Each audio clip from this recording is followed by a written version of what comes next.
Ano yung naging parang gateway para kumanda ang buhay ninyo? Ano na, nag-DPWH kami. Gano'ng karami kotse meron kayo? Parang personal use lang namin, nasa 30 plus na yata siya. 14.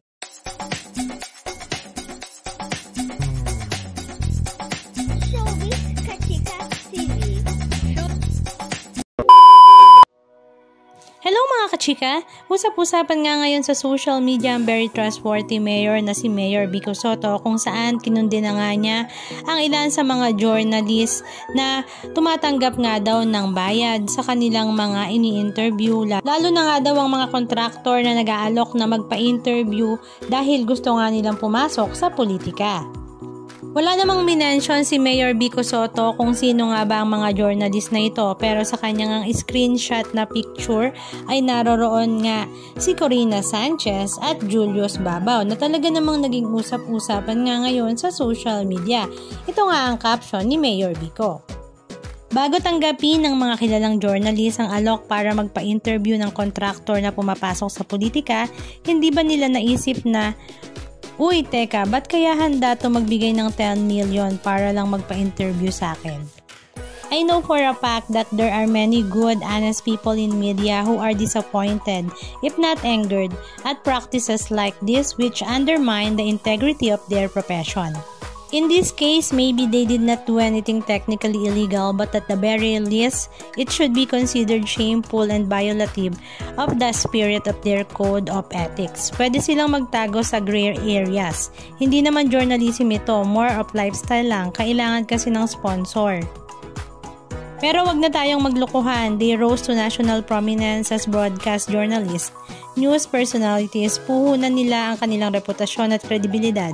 At sa ganitong kalakaran, ito na rin ang reputasyon at kredibilidad na pinahihiram nila sa mga korap kapalit ng pera. Let's remember that corruption is systematic. It permeates into every sector of society, not just government. But we can slowly but surely break this cycle if more and more of us consistently do our part. Whatever we are and whatever position may be, one step at a time. Ang mag-asawang Curly at Sara Diskaya nga ang tinutukoy ni Mayor Vico Sotto na kontraktor, kung saan ito nga ang number 2 daw na gumawa ng flood control sa buong Pilipinas, at ang kanilang kumpanya ay ang Alpha and Omega General Contractor and Development Corporation. Samantala, umalma naman si Corina Sanchez sa patutsyadang ito ni Mayor Vico Sotto. Sa kanyang social media account ay binahagi nga niyang nasa Hong Kong Disneyland nga siya ngayon, at ang kanyang caption ay talaga namang napakawiti. Ang sabi nga niya, may 10 million palace. Joke, the happiest place on earth, they say in Disneyland. Actually, the happiest place is peace of mind. In the midst of ignorant hate comes blessed calm, knowing that God is in control if you allow it. Ayon nga sa kampo ng batikang journalist na si Miss Corina Sanchez ay mukhang magsasampa nga ito ng kasong cyber libel laban nga sa butihing mayor. Samantala, ang mga netizens naman ay binalikan nga ang interview ni Julius Babaw sa mag-asawang Sara Diskaya dahil nga sa ipinakita nito at ipinasilip na talaga namang napakaraming sasakyan. Halika at panoorin natin.